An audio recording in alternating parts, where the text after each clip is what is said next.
Härra Arnold Rüütel, te olete sündinud Saaremaal ja teie isa oli põllumees, võib nii öelda?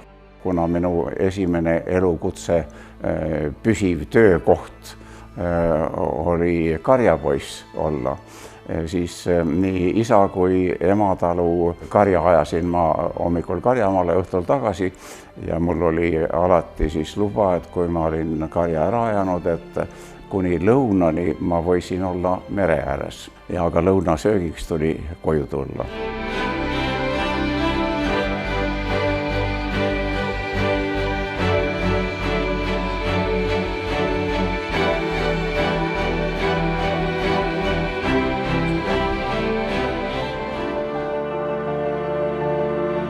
On üks selline tore lause, mida saab lugeda nii ees tahapool ka tagant ettepool, ilma et sisu muutuks. Isade ametil oli tema edasi. Teie isa oli põllumees ja teie valisite ka põllumajanduse. Kas see oli selline tollel ajal, tolles ühiskonnas selline kirjutamata reegel, et poeg võtab ikkagi isa ameti, mitte ei lähe näiteks linna kirjutama või? Isa tahtis tingimata, et ma peaks ikkagi talu edasi ja niimoodi ma siis tõesti läksingi peale algkooli lõpetamist kohe Kõljele põllunduskooli Saaremaal.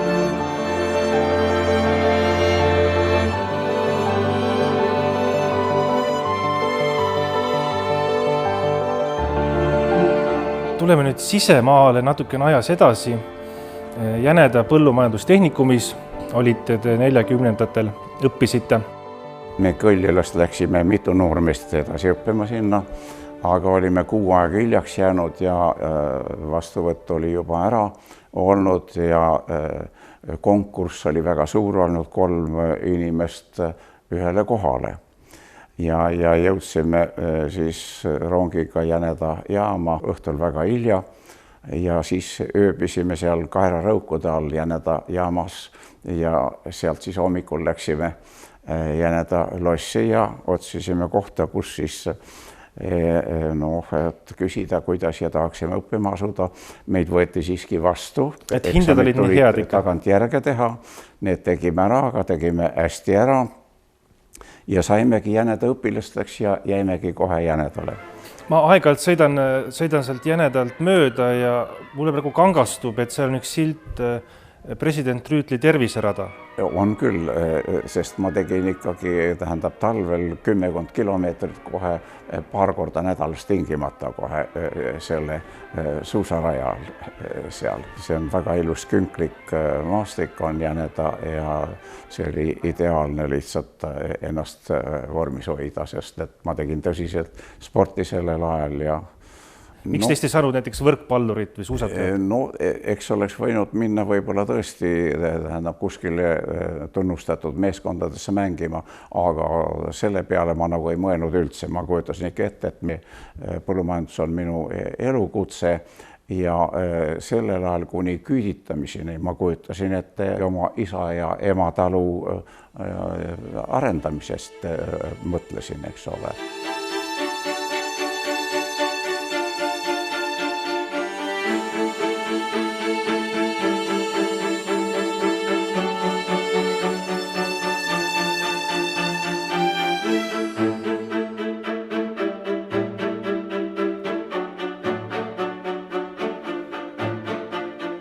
Järgneva 40 aasta jooksul te töötasite põllumajanduses väga juhtivatel kohtadel ja nägite ära selle aja jooksul nii selle kolhooside moodustamise, mis oli, eks ole, vägivallale rajatud, aga nägite ära ka selle kolhooside hiilgeaja, kui traktoristid teenisid 1000 rubla ja maakonna rajooni keskuses sõideti külla taksoga ja kerkisid suured uhked kultuurikeskused.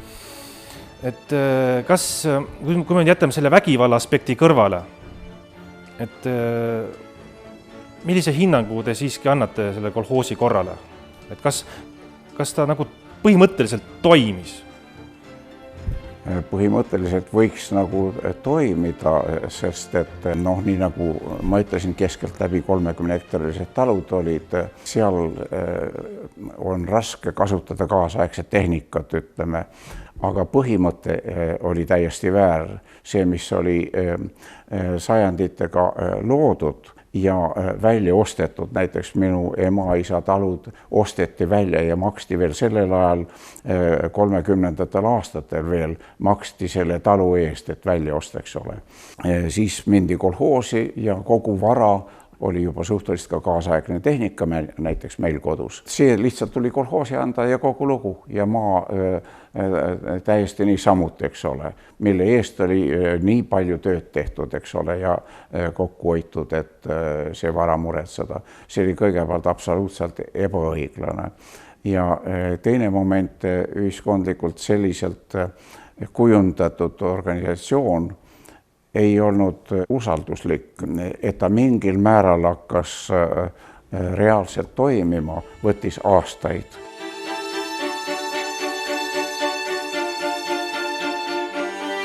See aastakene, mis teil õnnestus töötada pärast Jänedat ja enne sõjaväge, see oli ilmselt päris karm aasta. Kuidas see teil möödus? Ma läksin tööle agrojaoskonda, siis olid veel Eesti-aegsed agrojaoskonnad. Ja see tähendab 3 valda oli näiteks Kuressaare agrojaoskonnas ja ma olin seal siis agronoom ja pärast agrojaoskonna juhataja. Siis pakuti mulle siis, et ma läheksin Põide traktorijaama direktoriks. Aha. Aga ma keeldusin sellest veel ja veel, räägiti seda mitmel korral ja lõpuks ma ikkagi ütlesin ära, sellepärast, et see on poliitiline amet, oli traktorijaama direktor, kes oleks siis kolhoosi teenindanud niimoodi. Ja ma ei tahtnud sellist ametit, ma tahtsin ikkagi sisulise põllumajandusega tegeleda. Siis öeldi, et siis lähete sõjaväkke ja nädala pärast olingi võetud sõjaväkke.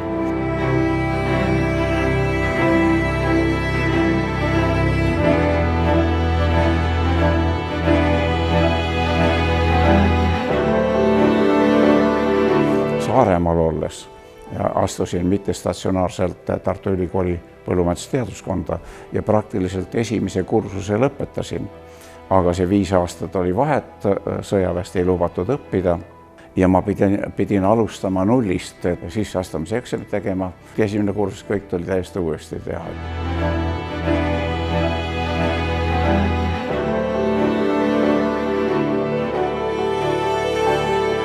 Aprillis, kui ma läksin Ilmatsalu sovhoosi tollel ajal veel. See oli kevadkülvi aeg ja Ilmatsal oli tuntud kui niisugune kollektiiv, kus oli toodud Venemaalt väga palju inimesi. Nii et majandissisene omavaheline suhtluskeel oli vene keel praktiliselt.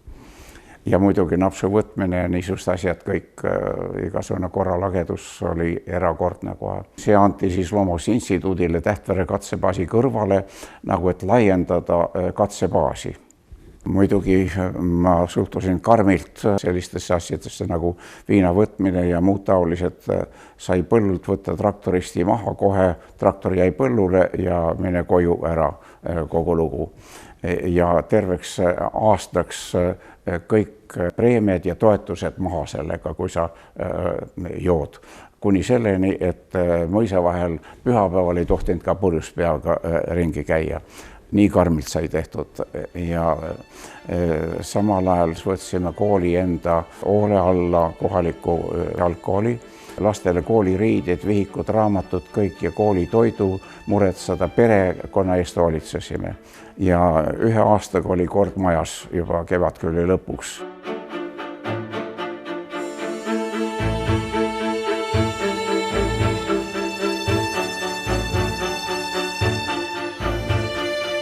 Suurvarmide ajalugu suurel määral algabki Tartu näidissovhoosist. Tõnurist kutsus mind välja, ütles, et lähme tema juurde koju, tema elas Viimsis sellel ajal. Ja läksime siis seal aeda ja siis ta tegi ettepaneku, et on vaja suur varm rajata Tartu näidissovhoosi, niisugune näidisvarm. Ja sellepärast, et mitte tuua tööjõudu sisse Venemaalt, et tööviljakust tõsta, töötootlikkust tõsta, selleks oleks siis tarvis suurvarmid luua. Ja niimoodi sündiski Rahinge, esimene suur varm. Ega ainult lautu oska laduda Tartu näidissovhoosi ehitajad.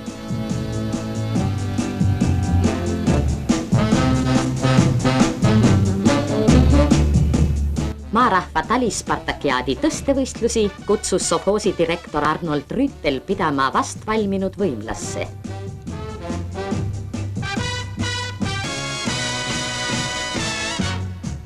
Koduseinte vahel esinesid edukalt näidissovhoosi sportlased.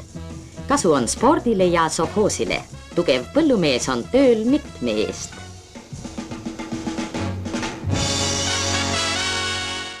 See võib-olla äratas kõik tähelepanu ja siis tehti ettepanek minna EPA rektoriks, aga mul oli uurimistöö pooleli ja kraadi ei olnud ja see nagu ei oleks kohane olnud, et sellise asutuse, kus olid veel enne sõjaaegsed professorid, doktorid, et minusugune siis ilma kraadita läheb rektoriks. Aga siis toimus valimine, võeti akadeemia aulasse õppejõud kõik kokku ja üliõpilase esindused ka ja hääletati ja ma ei tea, et oleks vastuhääli olnud.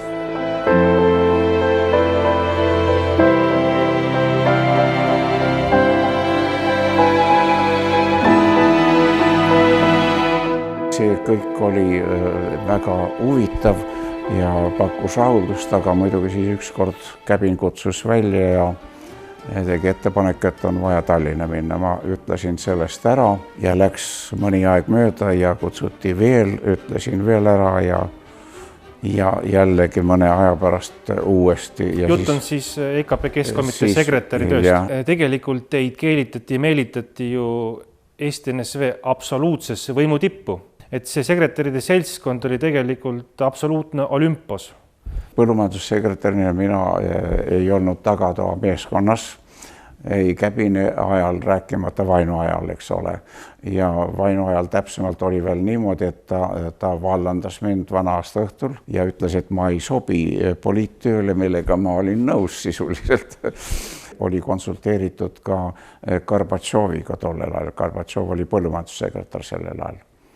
Ja siis taastatigi ning saadeti mind siis Toompeale selle tõttu.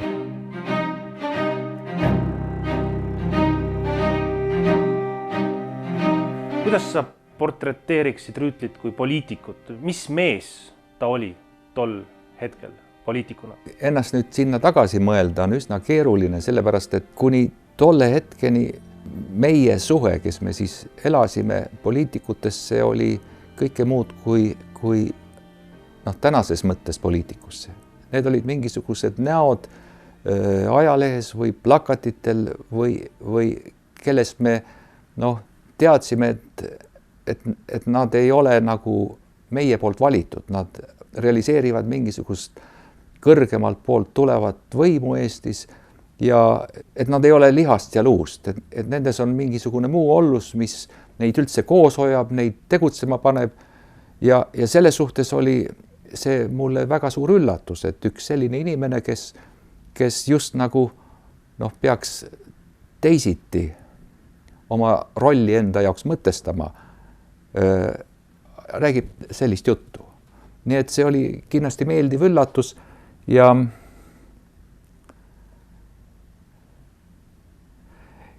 kui nüüd mõelda tollest esimesest kohtumisest kas 5 või 10 või 15 või 20 aastat edasi, siis võiks öelda, et nii nagu ta oli siis, on ta alati olnud. Et tema puhul ei saagi rääkida, et ta oleks muutunud. Et ilmselt ta oli alati selline. Ja siis ma olen alati mõelnud, kuidas on võimalik, et selline inimene sai sellisel ametikohal üldse sinna jõuda ja seal olla. Meie püüdlus on, et edasine koostöö teiste liidu vabariikidega peab looma tõeliselt vabade rahvaste liidu, likvideerima ületsentraliseerituse, mis eirab meie maa poliitilise ja riikliku tegevuse põhiseaduslikku alust, rahva omavalitsuse põhimõte. Ajaloolased ja teised hästi informeeritud isikud aeg-ajalt vihjavad, et Eesti ühiskonnas on veel isegi võimu juures omajagu neid inimesi, kes värisevad mõtte juures, et Vaino väljas võiks hakata mälestusi kirjutama. Kui palju võiks olla praegu ühiskonnas võimu juures neid, kes värisevad mõtte juures, et Arnold Rüütel järsku midagi ütleb üleliigset. Midagi ju võiks rääkida, aga see veel ei ole see, mis tõeliselt on toimunud, eks ole.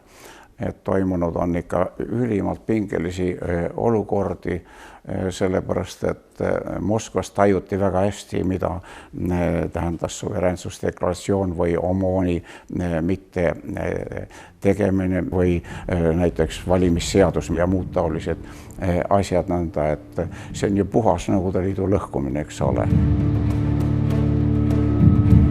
Sest tema kuvand Nõukogude Liidu lõhkujana oli ikka väga selgelt tunnetatav. Ja ega neid Moskvas käike ei olnud ju mitte üks kord. Kõik hilisemad aktid, mida vastu võtsime, on see siis Ülemnõukogu valimisseadus, keeleseadus, millega me läksime edasi nüüd suveräänsusdeklaratsiooni kontekstis, need leidsid ju kõik tühistamist. Aga enne seda toimusid ka kohtumised, enne presiidiumi istungid, ka presiidiumi istungid toimusid, need kõik tühistati. Ja tagasi tulles me pidime nagu uue vastu võtma, et oleks jälle Moskva presiidiumil tööd, mida tühistab. Et ta oli just nagu mingisugune lihtsalt üks isik, kellel oli staatus, kes pidi olema ja keda siis näidati rahvale, kui oli see vaja, kui õige hetk oli saabunud. Ja nii need kolm, Toome, Väljas ja Rüütel olid selles protsessis eesliinil, nii nagu see Marx, Engels ja Lenin, see kolmik. Aastast 88 kuni 91. aastani. Ta on olnud elus väga järjekindel. Kui tal on olnud mingi idee, siis ta on valmis selle idee nimel nagu kompromissitult edasi minema ja selle idee nimel ka võitlema.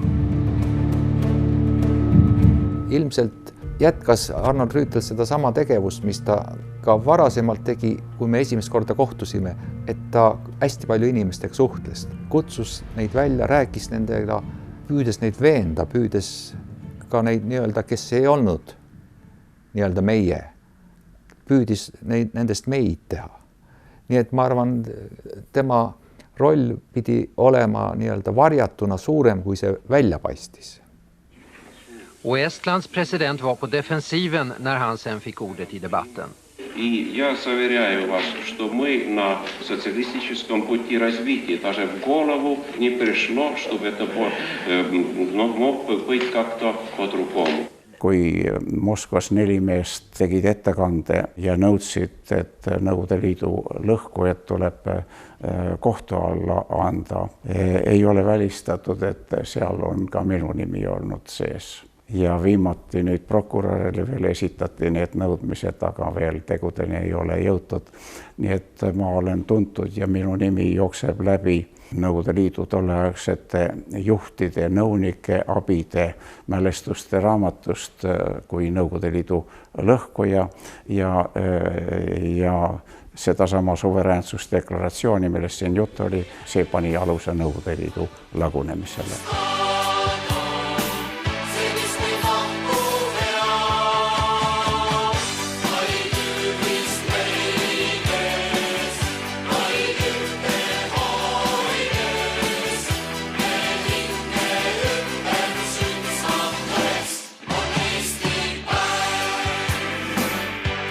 Aga me olemegi jõudnud nüüd presidendi aastatesse, presidendi valimisteni. Kui olid esimesed presidendi valimised, siis kuskil 42-3% toetas ümmarguselt mind rahvahääletusel, Merit 26% rahvahääletusel. Aga siis läks see Riigikogusse ja seal oli tulemus tundmatuseni vastupidine. Teise Meri valimise juure ajal töötasid väga tõsiselt need struktuurid, 3 nädalas olid nõupidamised, kus arutati, kui palju on Meri ääli saanud. Kõik need 4 kandideerimist ja 1 ametiaeg, nende kohta võib öelda, et väga suur osa ühiskonnast ja poliitilistest jõududest on seisnud teie selja taga, aga väga suur osa on ka teie vastu väga aktiivselt ennast aktiviseerinud ja teie suhtes nii mõndagi öelnud. Et selline vastutöötamine oli minu meelest väga massiivne, mastaapne, ründav ja kohati isegi solvav, aga teid justkui see väliselt ei häirinudki. Ometigi see pidi riivama. Kuidas te saite hakkama sellise massiivse ründelaviiniga? Ma valdasin võib-olla kogu informatsiooni, miks see niimoodi oli ja sellepärast olingi rahulik, sest ma teadsin, mis jõud toimisid. Ja ma arvan, kõige paremini selle kohta on öelnud esimene Saksa suursaadik Eestis oma mälestuste raamatus, kus ta ütleb, see on eesti keelde tõlgitud ka saadaval. Moskva esimene suursaadik, Vene esimene suursaadik Eestis ütles temale, et nad ei poolda Arnold Rüütlit Eesti presidendiks, aga pooldavad Lennart Merit.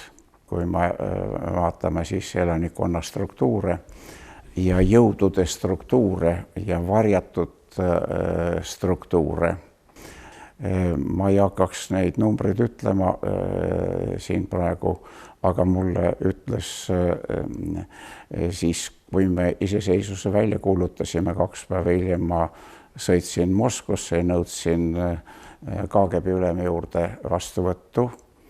Ta võttiski mind kuskil 11:30 õhtul või öösel vastu. Ja ma nõudsin, et antakse üle kõik relvad, luureseadmed ja toimikud. Ta ütles mulle, et relvad ja luureseadmed anname kohe üle, aga toimikud ei anna. Ja mina küsisin vastu, miks? Siis ta ütles, et te väike rahvana tapate ennast ära, kui te need toimikud kätte saate. Siis oli juttu sellest arvust, kui palju siis paljusid inimesi see käsitab, eks ole. Ja kui palju oli neid varjatud struktuure. Ja siin ongi vastus sellele küsimusele.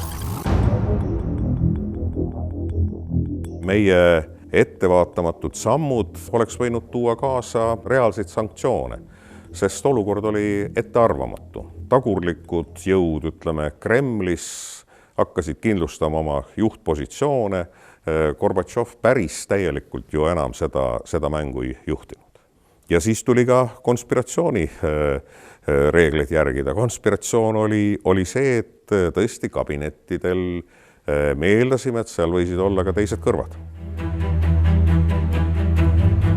Presidendi lossi puhastas pealtkuulamisseadmetest alles Prantsuse presidendi Mitterrandi meeskond, oli nii? See oli jah pärast Mitterrandi visiiti, sest teatavasti üks riigipeade kohtumisel on niisugune formaat, on 4 silma jutuajamised, mis muidugi 4 silma all ei toimu, aga ja mis on ka põhijoontes nagu varem kokku lepitud, kuid Mitterrandi abile sai vihjatud, et see 4 silma vestlus ei pruugi 4 silmal toimuda, et võib-olla seal võib küll olla nagu 4 silma, aga me ei tea, mitu kõrva seal on. Selles osas tõesti ehmatus oli olemas. Mitterrand oli sellel kohtumisel suhteliselt ettevaatlik oma toetuse ja seisukohtade väljaütlemisel. Me olime natuke üllatunud selles osas, et miks see nii oli, aga ju tal oli nagu hirm. Aga tõesti pärast seda saime siis kokkuleppele, et tema meeskond tõi erilennukiga siia tehnika ja Kadrioru loss sai põhjalikult läbi käidud. Niisugusi otseseid leide enam ei leitud, kuid leiti jälgi. Mitmeid punkte oli pealt kuulatud. Isegi viimane julgeolekuülem Siller kurtis, et Kadrioru lossist ei tule nii palju infot, kui ta oleks oodanud. Järelikult me oskasime hästi töötada.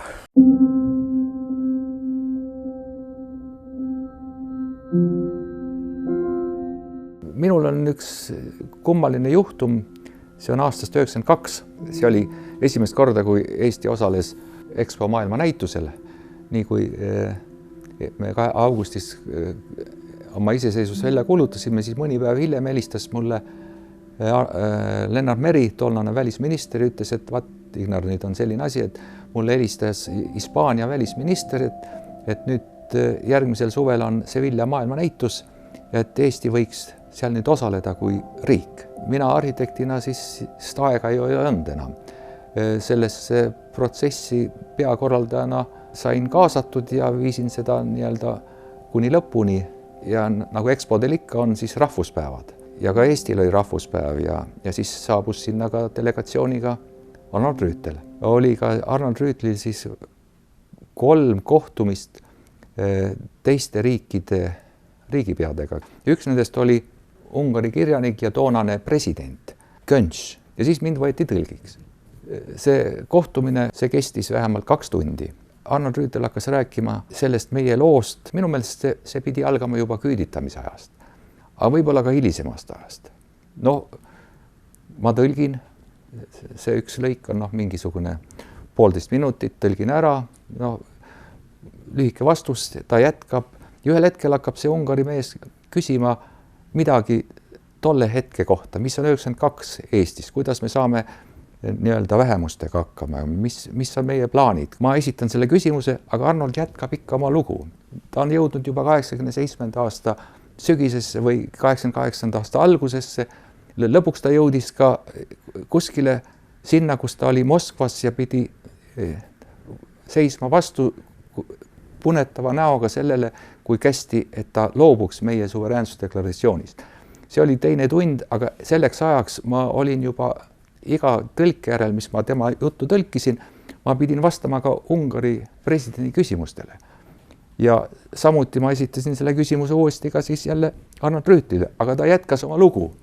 Nii et see näitabki seda, nagu seda ürgset hoovust. Sageli öeldud, et Toompeal valitseb mingisugune poliitiline koalitsioon, kes kasutab teerulli meetodit. Tähendab, selles Arnold Rüütli olemuses ja selles suures positiivsuses on hästi suur niisugune sinimustvalge teerull, mis sõitiski kõigest üle. Nii et tema tõenäoliselt ongi kogu selle asja taga, mis siin juhtus. Et kui me räägime laulvast revolutsioonist, siis Rüütel on rääkiv revolutsionäär. Ja sõna kõige paremas mõttes. Aastal 92 te kandideerisite, aastal 96 kandideerisite, siis 2001 kandideerisite ja ka 2006 kandideerisite. 4 korda kandideerisite, 1 kord võitsite. Kui te nüüd tagasi vaatate nendele 3 katsele ja 1 õnnestumisele, siis kas te saite ennast realiseerida Eesti Vabariigi presidendina nii, nagu te silmas pidasite? Ma arvan kõigepealt see, et sai Eesti iseseisvust taastada. See oli juba väga tõsine samm ja tõesti rahuldustunne oli, kui see oli saavutatud. Ja et presidentuuri ajal siiski me suudaks mõtestada Eesti arengu ja vaadata tulevikku ja et Eesti oleks jätkusuutlik, ma arvan, teatud sammud sai ka siis teha. Mina pooldasin juba tollel ajal eelkõige, et eeskuju on õige võtta Põhjamaadest. Ja Põhjamaade areng on olnud tähelepanuväärne ja olgugi, et ka näiteks Soome, kes kaotas ju sõjas tohutult oma inimesi ja majanduslikult ja nii edasi, on suutnud jõuda, tähendab, maailma esimese 4-5 ütleme tõesti arenenuma sotsiaalselt, majanduslikult arenenuma riigi hulka, aga me võime sellest rääkida tervikuna Põhjamaadest niimoodi. Ja see tähendab seda, et me ei tohi unustada inimest oma riigi arendamisel, sest ilma inimeseta pole ju mõeldav ühiskonda tervikuna arendada ja üles ehitada selle, et me toome väljast tööjõudu, kui oma tööjõud on välja langenud või lahkunud või selline liberaalne lähenemisviis ei ole jätkusuutliku arengu jooks reaalne. Ja ma arvan, et sõnumi sellest sai tuua ja panna alus kodanikuühiskonna arengule. tegime selleks ühiskondliku leppe organisatsiooni, kuhu ühines üle 60 ühiskondliku organisatsiooni, et saada sõnum juba aktiivselt osalt ühiskonnalt, eks ole. Mitte lihtsalt tänavalt korjata kedagi jääkeldrisse kokku, aga tõesti inimesed, kes on läbi mõelnud oma, ütleme, huvialal või elukutsealal, eks ole, asja. Ja andsime need materjalid ja analüüsid Riigikogu liikmetele ja valitsuse liikmetele kõigile alalt. Ma arvan, et sellest algaski teatud määral niisugune inimeste kaasamine ja ühiskondlik mõtlemine, mis kahjuks võib olla parteide võimu suletuse tõttu on nagu tahaplaanile jäänud tänaseks. Üks tore lugu, mis puudutab Rüütlit ja riigipäid, on see lugu, kui Rüütel käis Ameerika Ühendriikides. Tal oli võimalus saada ka 20-minutiline audients George Bush vanemalt. Kuidas toimus ettevalmistus selleks audientsiks? President Rüütli puhul on see, et ta arvestas alati nõuandeid. Ta armastas oma kohtumisi hästi ette valmistada ja kuulata, nagu öeldakse, nõuandeid laiast spektrist. Ja samas, et nüüd see seisukohad oleks välja öeldud kontsentreeritult, siis me ikka harjutasime seda, et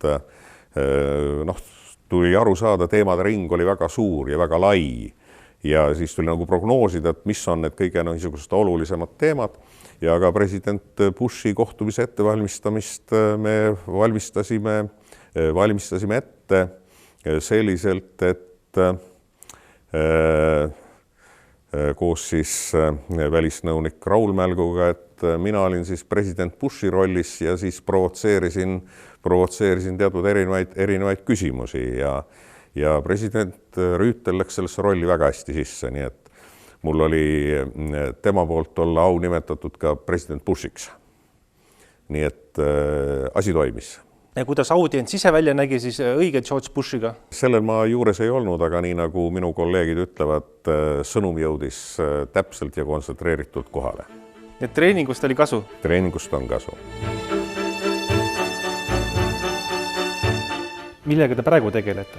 Kui ma lahkusin presidendi ametist, siis ma juba otsustasin, et ma otseselt ei sekku riigi juhtimise küsimustesse, et anda võimalus uutel juhtidel realiseerida neid põhimõtteid, mida nad peavad õigeks. ÜRO peasekretäri asetäitja kutsus mind välja Genfi. Seal oli 5-6 inimest sellises staatuses, keda siis ÜRO liinis oleks saadetud näiteks mitmetes ülemineku ühiskondadesse üle maailma niimoodi. Ma ei soovinud seda, sest ma ei valda vajalikul määral võõrkeeli ja nõustusin, et ainult võib-olla endistesse Nõukogude Liidu vabariikidesse siis. Ja niimoodi ma siis olingi Ukraina presidendi nõunik 2 aastat, aga kuivõrd see surve oli seal niivõrd tugev Moskva poolt ja tehti kõik kuni füüsilise atentaadini temale välja, Jušenkole ja nii edasi ja tekkis uus võim ja niimoodi ma sealt siis lahkusin. Aga niimoodi ma olen siis käinud ja olnud ka Moldovas ja teistes vabariikides veel ja ma loobusin ka siis sellest ÜRO liinist, sellepärast et see oleks tähendanud päris tihti kohe iga kuu kuskil pool käia kogu aeg. Ja järgnevalt olen ma siis osalenud rahvusvahelistes tõsistes sellistel konverentsidel, kus teinud igal pool ka ettekanded. Üks on siis Mustamere summitid, niisugused on olnud. 5-6 korda olen seal käinud, see on haaranud konverentsid Mustamere äärseid maid, aga osalenud on Euroopa riikide juhid, eksjuhid ja samuti teistelt kontinentidelt ka seal. siis on üks, kus ma olen mitu korda käinud, on humanitaarfoorumid, mis on Bakuus toimunud. See on ka üks 250 inimest ümmarguselt, rahvusvahelisi arvamusliidreid ja igal aastal 3-14 Nobeli preemia laureaati on ka osalenud seal.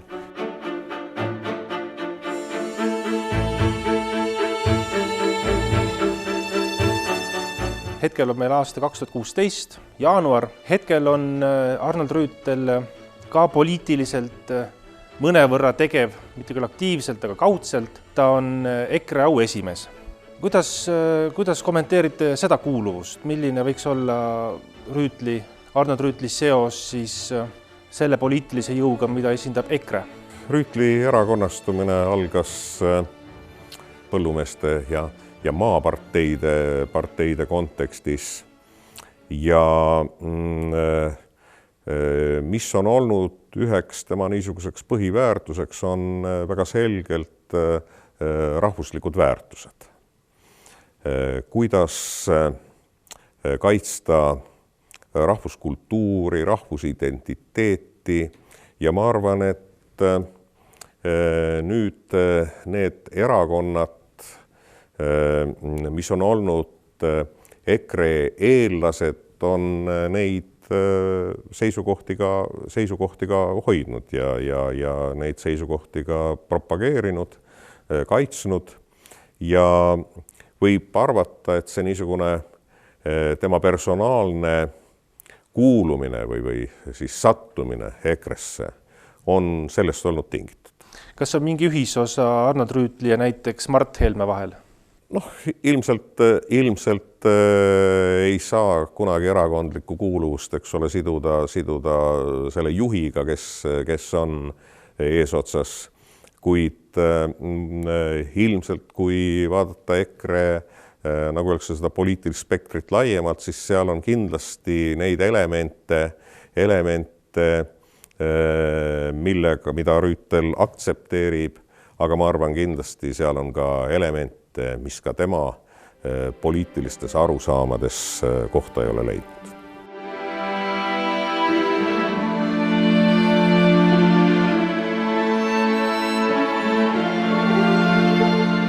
Kutsid on olnud väga palju veel igale poole mujale, küll Ameerikasse ja mujale ja kus ma siiski olen käinud, võib-olla pikki sõite olen vältinud.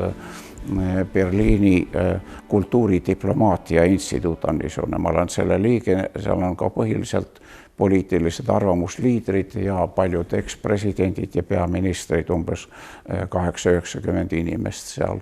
Siis on Madridi ekspresidentide klubi, kus on ka 100 ümber ekspresidente, selles töös olen osalenud, Maailma Akadeemia töös olen osalenud.